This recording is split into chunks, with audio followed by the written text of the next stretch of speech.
Hello and welcome to the IAS academia.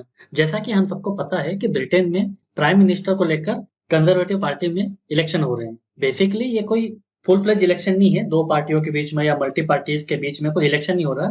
यहाँ पर एक पार्टी है कंजर्वेटिव पार्टी, जिसके पास फिलहाल बहुमत है। तो जब बोरिस जॉनसन ने इस्तीफा दिया, उसके बाद जो प्राइम मिनिस्टर की जो पोस्ट थी वो वैकेंट हो गई थी। तो कंजर्वेटिव पार्टी में से ही जो सांसद होते हैं वो आपस में प्राइम मिनिस्टर पोस्ट के लिए लड़ते हैं, कंटेस्ट करते हैं। फिर उन्हीं के पार्टी के लोग अपने फेवरेट कैंडिडेट को वोट देकर प्राइम मिनिस्टर बनाते हैं। तो ये उनका बेसिकली इंट्रा पार्टी डेमोक्रेसी है। और ऐसी जो इंट्रा पार्टी डेमोक्रेसी है ये बहुत हेल्थी चीज होती है, इंडिया में ऐसा होना चाहिए। पर जो न्यूज आई है वो बहुत इंपॉर्टेंट है।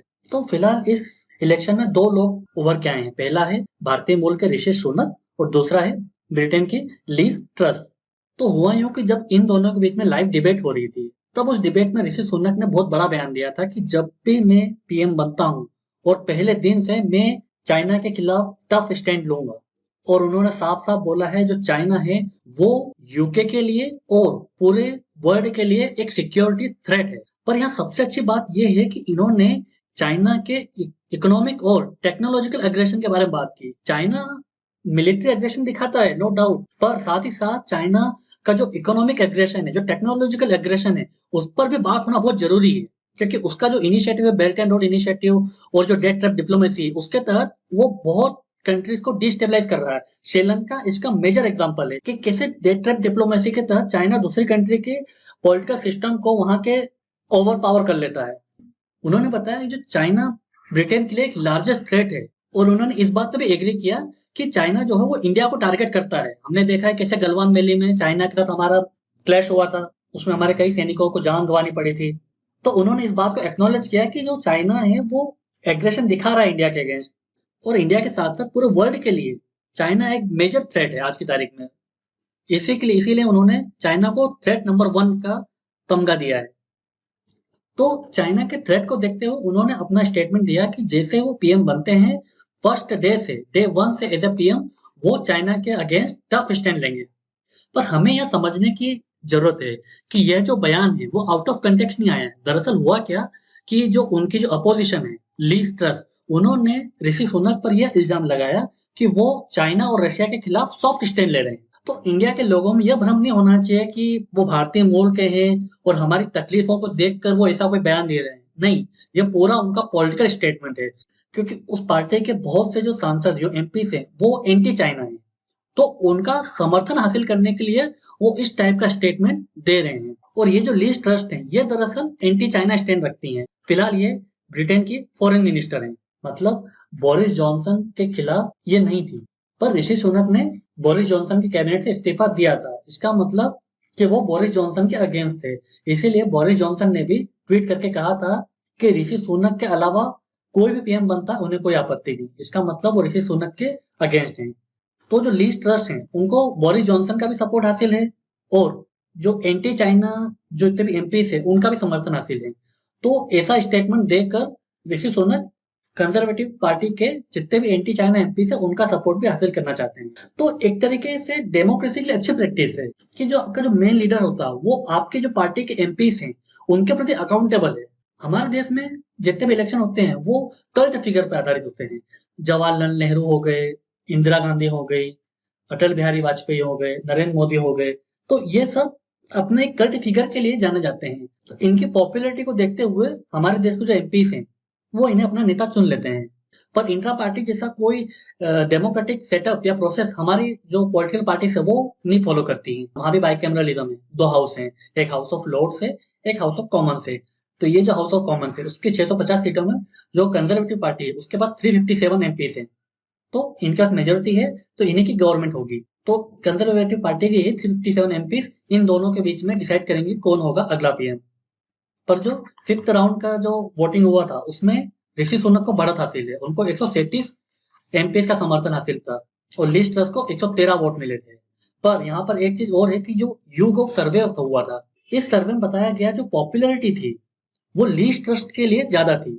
मतलब जो एमपीएस में सर्वे किया गया था कंजर्वेटिव एमपीएस में, तो उनके जो 63% एमपीएस थे वो लोग लीस्ट ट्रस्ट को सपोर्ट कर रहे थे। तो ये चिंता की बात हो सकती है ऋषि सोनक के लिए। तो हमें किसी भी प्रकार के भ्रम में नहीं रहना चाहिए कि ऋषि सुनक इंडिया के हैं इसलिए इंडिया के लिए कोई स्टैंड ले रहे हैं, क्योंकि भारतीय मूल का होना ऋषि सुनक के प्रॉब्लम क्रिएट कर रहा है, क्योंकि वहां की जो इलेक्शन में यही मुद्दा बार बार आ रहा है कि जो ऋषि सुनक है वो एक तो बाहरी हैं और अमीर है। आपको पता है कि जो इनकी जो वाइफ है अक्षता मूर्ति, वो इन्फोसिस के चेयरमैन नारायण मूर्ति की बेटी है, तो ये नारायण मूर्ति के दामाद हुए। कहा जाता है कि जो अक्षता मूर्ति के पास जितने शेयर है इन्फोसिस के, उसकी कीमत निकाली जाए तो वो ब्रिटेन की महारानी से भी ज्यादा अमीर है। और एक तरह के लिए मान भी लें कि भारतीय मूल के लोग पीएम या वाइस प्रेसिडेंट जैसे कि कमला हैरिस बनी है, ये बन भी जाते हैं, तो ये लोग दरअसल नेशनल इंटरेस्ट को ही तवज्जो देते हैं। ये किस मूल के हैं ये इतना मैटर नहीं करता है ना, हमको इस बात में ज्यादा गौर देना चाहिए। हमारा जो फोकस होना चाहिए कि यूके और इंडिया के बीच में रिलेशनशिप अच्छे रहे, क्योंकि हम इनसे ज्यादा एक्सपेक्टेशन नहीं रख सकते कि ये उस देश के पीएम हो गए हैं या वाइस प्रेसिडेंट हो गए तो वो इंडिया के लिए कुछ अच्छा स्टैंड लेंगे या इंडिया को आउट ऑफ द वे जाकर सपोर्ट देंगे। क्योंकि हमने कमला हैरिस को वाइस प्रेसिडेंट बनते देखा है, कोई मेजर सपोर्ट उन्होंने अभी तक इंडिया के लिए दिया भी नहीं है। वो वही कर रही है जो यूएसए के इंटरेस्ट में है। और अगर इंडिया का फैक्टर हटा भी लिया जाए तो भी जो यूनाइटेड किंगडम है वो चाइना है, उन दोनों के रिलेशनशिप अच्छे नहीं रहे हैं, क्योंकि यूके और चाइना दोनों अभी तक हांगकांग के मुद्दे को लेकर डिसएग्रीमेंट में है। आपको पता है कि जो हांगकांग था वो यूनाइटेड किंगडम के पास था 1997 तक, उसके बाद चाइना को दे दिया गया, पर एक कंडीशन लगाई गई कि वन नेशन टू सिस्टम, मतलब तो इस एग्रीमेंट के तहत हांगकांग जो होगा वो चाइना का पार्ट होगा, पर हांगकांग में अपना एक पॉलिटिकल सिस्टम होगा, मतलब डेमोक्रेसी होगी। पर जैसे कि आपने देखा हाल फिलहाल में हांगकांग का जो पॉलिटिकल सेटअप है उसको ओवर पावर कर लिया है, और जो चाइना के लॉस हैं वो हांगकांग में अब इम्प्लीमेंट होना शुरू हो गए हैं। तो धीरे धीरे हांगकांग की जो ऑटोनॉमी है वो पूरी तरीके से छीन ली जाएगी। दूसरा जो चाइना और यूके के बीच में जो मुद्दा है वो हुआई कंपनी को लेकर है। हुआई 5G नेटवर्क और इक्विपमेंट्स में एक मेजर कंपनी है जो कई देशों में 5G इक्विपमेंट और नेटवर्क में अपना लीड रोल प्ले कर रही है।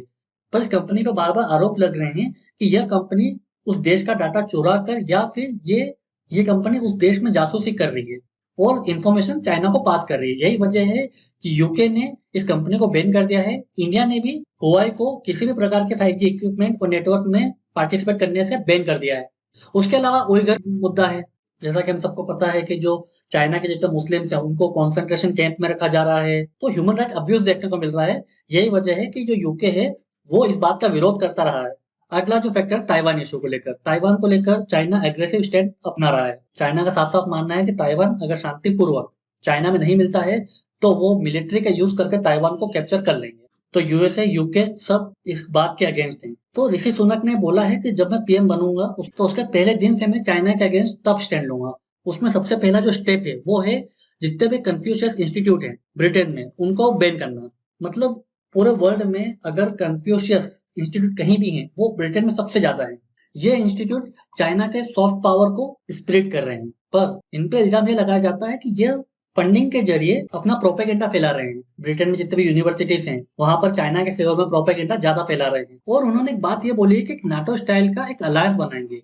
यह कोई मिलिट्री अलायंस नहीं होगा, यह एक ऐसा अलायंस होगा जो चाइना के इकोनॉमिक और टेक्नोलॉजिकल एग्रेशन को काउंटर करने के लिए बनाया जाएगा। मतलब जितनी भी लाइक माइंडेड कंट्रीज हैं, सपोज करो यूके यूएसए या वेस्टर्न जितनी भी कंट्रीज है जर्मनी लेके, वो सब मिलकर चाइना के अग्रेशन को इकोनॉमिक सेंस में रोकने की कोशिश करेंगे। यह जो एक अच्छा आइडिया है इंडिया के लिए भी, क्योंकि इंडिया भी किसी भी प्रकार के मिलिट्री अलायंस में शामिल नहीं होना चाहता।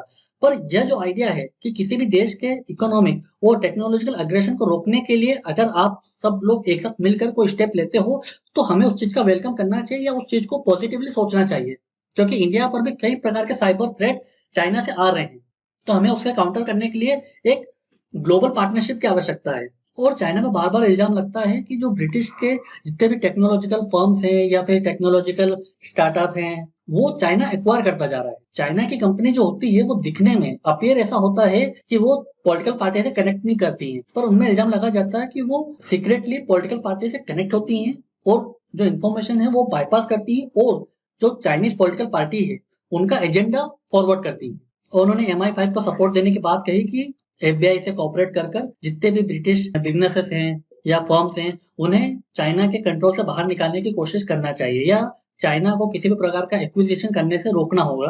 तो यह सारे स्टेप ऋषि सुनक ने बोला है कि पीएम बनने के बाद में वो ये स्टेप लेंगे। तो आज के लिए सिर्फ इतना ही। Thank you very much.